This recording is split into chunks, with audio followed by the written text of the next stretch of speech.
Assalamualaikum warahmatullahi wabarakatuh. A'udzubillahi minasyaitonirrajim. Bismillahirrahmanirrahim. Wa in aqabtum fa'aqabu bimisli ma uqibtum. Jika kamu membalas, maka berikanlah balasan yang setimpal. Diriwayatkan oleh Abu Hurairah bahwa Rasulullah ketika melihat Hamzah itu terbunuh dengan dimutilasi, maka dadanya itu bergetar, marah Rasul sampai berkata, kamu akan dibalas dengan 70 orang membalas. Jadi satu akan dibalas dengan 70. Maka turunlah ayat ini. Kalau kamu membalas, balas dengan setimpal. Jadi ini contoh dakwah. Ketika dakwah udah lisan nggak mampu. Karena kadang orang itu ketika dengan kata-kata tidak mampu. Maka pada waktunya kadang-kadang terjadi seperti pada zaman Nabi itu dengan kekuatan, dengan fisik. Nah, ketika terjadi perdebatan fisik, dakwah itu harus dengan perang, harus dengan fisik, maka jangan juga berlebihan. Artinya, ketika membalas, minimum balasan itu setimpal, jangan berlebihan. Walain sabartum lahu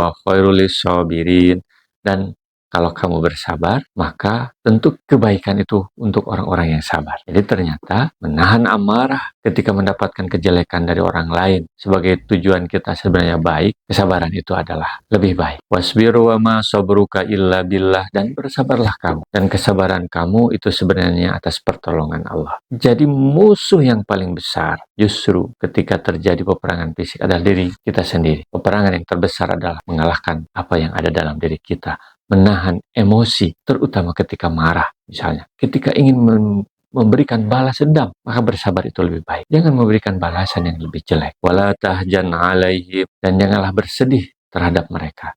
Jadi ketika mereka tetap menolak dakwah, janganlah kamu bersedih. Ketika kamu gagal melakukan sesuatu sesuai apa yang kamu inginkan, jangan sedih. Karena Allah lah yang menentukan seseorang itu berhasil atau gagal, bukan usaha. Wala taku fi doiki mimma yamkurun, dan janganlah kamu cemas atau berkecil hati, sempit dada terhadap apa yang mereka tipu daya, terhadap makar. Jadi jangan cemas, jangan berkecil hati terhadap apa yang mereka lakukan terhadap diri kita. Mereka tidak percaya, mereka menghina, mereka merendahkan, mereka menolak apa yang kita sampaikan. Jangan berkecil hati, jangan cemas. Itu adalah satu bentuk kesabaran. Itu adalah kekuatan yang sesungguhnya. Jangan cemas dan kecil hati ketika kamu gagal. Karena itulah mungkin yang terbaik dari Allah Subhanahu wa taala. Innallaha ma'alladina taqaw.